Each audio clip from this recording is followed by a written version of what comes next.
পশ্চিম মেদিনীপুরের পর্যটন মানচিত্রে আরো দুটি নতুন ডেস্টিনেশন যোগ হতে চলেছে। আশায় বুক বাঁধছেন দাঁতনের বাসিন্দারা। দাঁতনের মনোহরপুর রাজবাড়ি ও কাকরাজিৎ মন্দির পরিদর্শনে হেরিটেজ কমিশন। মনোহরপুরের রাজবাড়ি এখনো রয়েছে, তবে তা ভগ্নপ্রায়।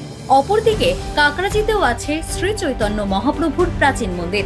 অনেকেই মনে করেন কাকরাজিৎ হয়ে চৈতন্যদেব পুরী গিয়েছিলেন, ফলে জায়গাটি ঐতিহাসিক দিক থেকেও গুরুত্বপূর্ণ। আমাদের এটা যে হেরিটেজ, বহু প্রাচীন রাজবাড়ি, সেটাকে রক্ষা করা যাবে।